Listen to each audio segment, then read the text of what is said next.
Menang di jalan nggak ada gunanya.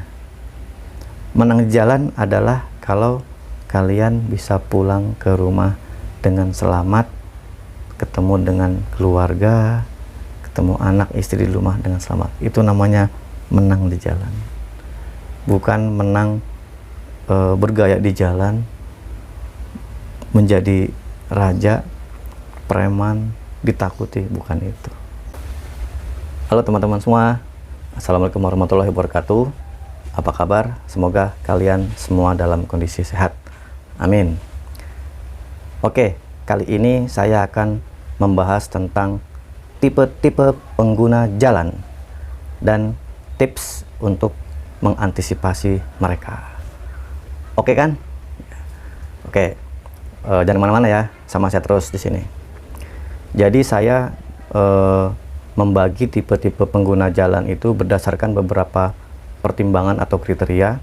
Yang pertama usia, yang kedua gender atau jenis kelamin, dan yang ketiga style. Ya. Nah, kita mulai ya. Tipe pengguna jalan pertama, yaitu emak-emak rempong. Kok pakai rempong? Ya biar seru aja gitu. Emak-emak rempong. Nah, jadi emak-emak ini adalah tipe pengguna jalan yang pertama saya sebut. Kenapa? Karena viral, ya kan? Dan terkenal gitu loh. Ya. Jadi emak-emak ini banyak yang saya lihat tidak aman. Ya. Mulai dari nggak pakai helm, kemudian asal bisa mengendari motor, kemudian tidak ikutin aturan di jalan, emosian.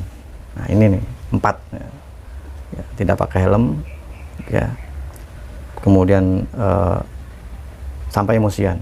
Nah, jadi emak-emak ini aturannya aturan dia yang dipakai gitu, lawan arus ya, kadang-kadang kenceng, pelan tapi di tengah kan, terus motong, ngerem mendadak sambil texting HP, macem-macem ya, banyaklah tindakan tidak amannya gitu. Dan yang paling menonjol, yang paling yang paling bikin ngeselin, galak mama dilawan. Nah ini sebenarnya salah ini ya.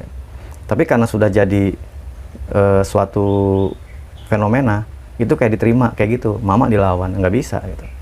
Cuman karena kita pengguna jalan yang baik, pengendara yang baik, kita kuncinya harus sabar. Kok gitu Beng, sabar melulu? Ya habis gimana? Daripada kita ikutan jadi rempong, jadi nggak bener. Masa lo mau jadi ikutan rempong kayak mama rempong? Nggak mau kan? Ya kuncinya cuma satu, sabar. Jadi kalau menemukan mereka di jalan melakukan tindakan tidak aman, sabar. Gitu Beng? Iya, sabar. Sabar demi keselamatan kita nggak jadi kayak seperti mereka, kita menjadi diri kita ya, yaitu pengendara yang lebih baik, pengendara yang lebih aman. Abaikan saja tindakan-tindakan mereka, jangan konfrontasi, jangan ada konflik dengan mereka, karena akan membuat kita menjadi mirip seperti mereka dan kita bisa atau berpotensi terlibat kecelakaan saat itu atau setelah itu gitu. Oke, yang kedua, anak SD. Waduh, anak SD nih. Anak SD itu cuman bisa mengendarai motor, tapi persepsi safety-nya, persepsi bahaya dan ilmu tentang keselamatannya tuh nol, bener-bener nol gitu. Sama kayak mama juga sama ya. Bedanya kalau anak SD ini satu ya, mungkin belum punya SIM ya, mama juga banyak yang nggak punya SIM gitu. Cuman maksudnya di sini nggak punya SIM adalah masih jauh dari sifat memiliki persepsi bahaya yang bagus gitu. Dia cuman asal bisa gas rem, belok kiri kanan, udah gitu. Ya. Anak-anak SD ini saya kalau lihat tuh bukannya kesel ya, gimana anak-anak SD ini kadang bertiga ngelawan arus, sama belok kiri kanan, kadang nggak pakai sen. Kalau mama rempong kan kadang sen kanan beloknya kiri, sen kiri belok kanan. Kalau ini enggak, dia nggak, kadang-kadang malah nggak ngasih sen gitu, belok aja dan kenceng push gitu. Itu anak SD, dan dia bangga dengan situasi kondisi dia masih muda, dia bisa naik motor gitu, bangga gitu, dan orang tuanya bangga. Nah ini yang saya apa ya, tidak suka gitu. Kenapa harus bangga sama anaknya yang masih SD bisa naik motor, nggak pakai helm lagi? Bangganya di mana? Bangga dia pakai naik motor, itu sih nggak perlu dibanggain gitu. Justru malah salah menurut gue gitu, karena itu malah menempatkan anaknya dalam situasi berbahaya, dan itu bukan kebanggaan gitu. Kalau kebanggaan justru bisa memberikan arahan kepada anaknya supaya nggak turun ke jalan naik motor, itu baru kebanggaan, jempol itu gitu. Nah, bagaimana menyikapi anak-anak SD ini? Sama, hati-hati, sabar gitu. Sorry, kata hati-hati ini kurang cocok, jadi sabar dan antisipasi. Perhatikan gerak-gerik mereka, karena mereka tidak terduga, kadang kanan kiri, berhenti, lawan arus, sabar. Gue kesel bang sama anak ini, pengen gue marahin, jangan, biarin aja. Itu urusan orang tua mereka. Kalau ada apa-apa, biar orang tuanya yang merasakan sendiri gimana kalau mereka akibatnya kalau mereka membiarkan anaknya turun ke jalan gitu. Ya gue bukan doain ada apa-apa, cuman jangan sampai orang tua itu baru sadar kalau kenapa-napa gitu, maksud gue gitu.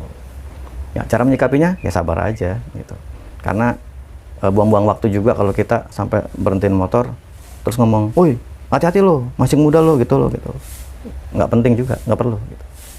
Oke. Yang ketiga, pengemudi yang terburu-buru terus, mau pagi, siang, sore itu terburu-buru terus, dan dia zigzag ngebut gitu, seperti mengejar waktu, mau kerja kek atau mau janjian kek. Nah itu yang terburu-buru. Nah ini tipe pengendara yang tipenya dalam kondisi selalu bahaya, karena bisa menyebabkan kecelakaan saat itu juga, baik diri dia sendiri dan pengguna jalan lain. Nah gimana cara mengatasinya?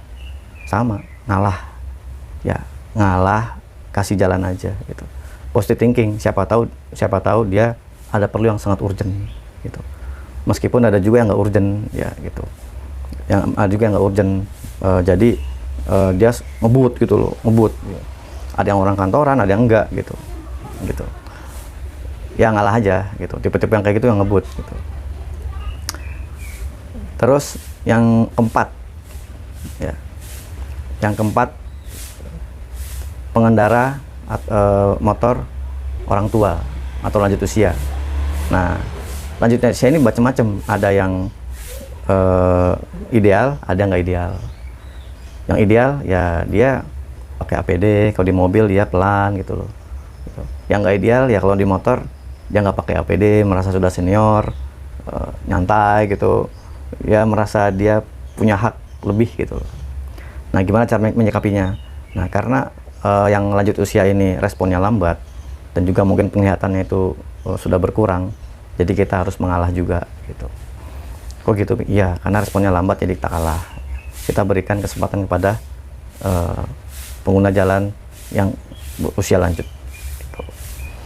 Berikutnya yang kelima adalah pengguna jalan yang suka pamer, baik muda maupun tua suka pamer. Jadi mungkin motor baru ya, jadi dia pamer, jadi dia ngegas dan dia ngebut gitu ya, dan kadang-kadang juga dia tuh ngangkat-ngangkat ban depan gitu. Nah ini tipe-tipe pamer ya. Tipe pamer ini bisa membahayakan keselamatan di jalan gitu. Gimana cara menyikapinya? Ya sama seperti tadi, abaikan dan sabar aja gitu ya. Biarkan dia membanggakan dan membanggakan motornya atau skillnya, karena dia bisa pamer ngangkat-ngangkat ban motor, pamer bisa ngerem mendadak, dan pamer motornya baru gitu. Sabar aja, ngalah. Kemudian yang keenam itu tipe pengendara di jalan moge, motor gede gitu.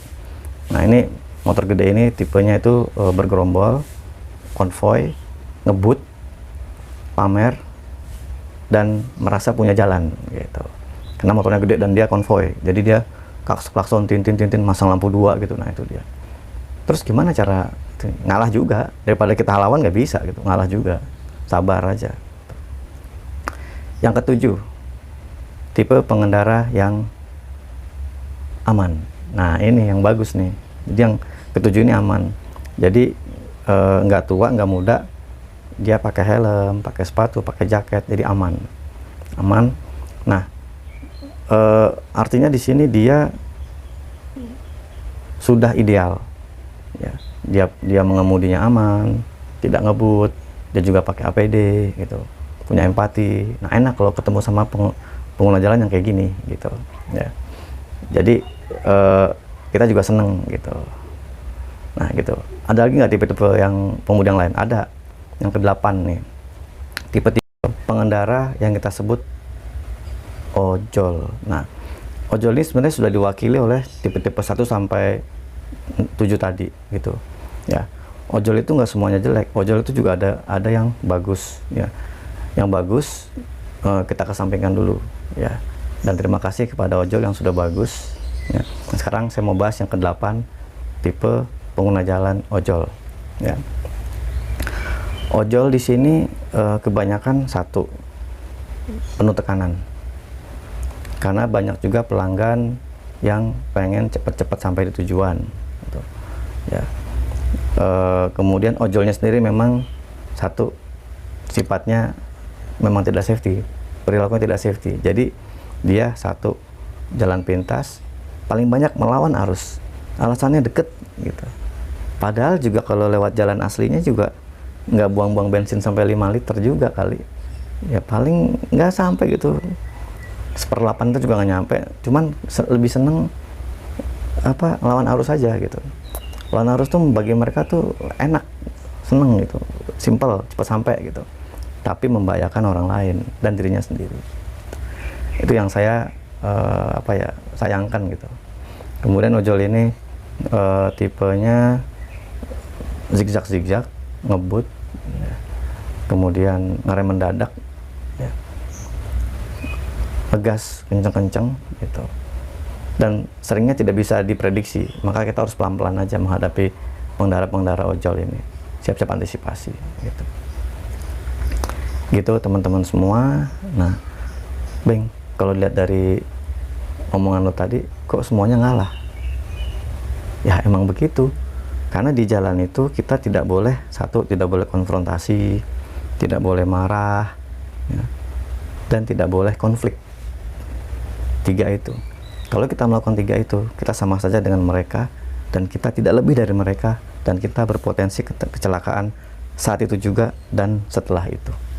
Oh gitu ya? Iya. Kenapa?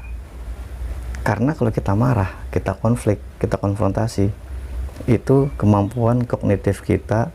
Kognitif itu artinya adalah kemampuan kita membaca kondisi jalan, mengidentifikasi bahaya, mengambil informasi, masuk ke otak. Itu kognitif namanya. Jadi kemampuan kita itu langsung turun, bahkan bisa hilang, karena lagi marah. Marah boro-boro kita mau lihat bahaya gitu. Yang ada marah, emosi gitu. Kalau kognitif kita sama persepsi bahaya kita turun ya, kita akan bikin kesalahan. Kalau kita bikin kesalahan, kita bisa kecelakaan gitu. Oke ya, saya ulang ya. Kalau kondisi marah, emosi, konflik, konfrontasi, itu kemampuan kognitif kita turun, persepsi kita terhadap bahaya turun, konsentrasi turun, dan kita akan bikin kesalahan dan atau pelanggaran. Kalau kita bikin kesalahan atau pelanggaran, kita bisa kecelakaan. Kesalahan contohnya apa? Contohnya yang tadi jaga jarak jadi nggak jaga jarak, yang tadinya ngeremnya halus jadi nggak halus, yang tadinya nggak ngegas jadi nggak ngegas, jadi marah gitu. Itu kan kesalahan, itu bisa kecelakaan gitu. Jadi gimana dari 1 sampai 8 tadi ya, kuncinya cuma satu, sabar ya, mengalah gitu. Kok gitu sih?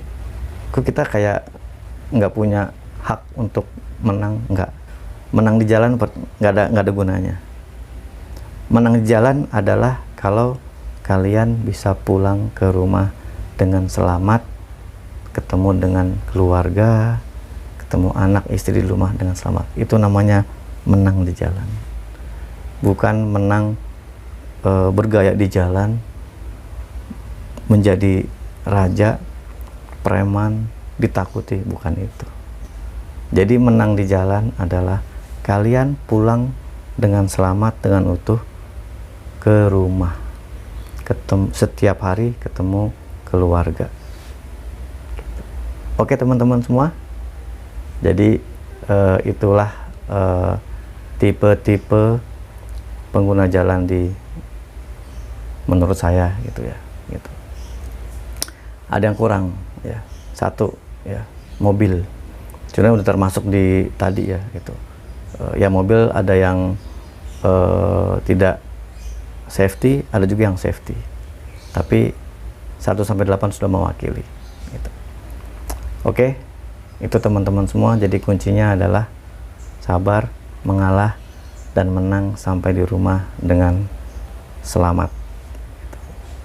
Terima kasih sudah nonton video saya dari awal sampai akhir. Semoga bermanfaat. Jangan lupa berikan komen di bawah kalau kalian punya pendapat seputar tentang tipe-tipe pengguna jalan. Begitu dulu ya. Sampai ketemu lagi di video berikutnya. Bye bye. Salam safety.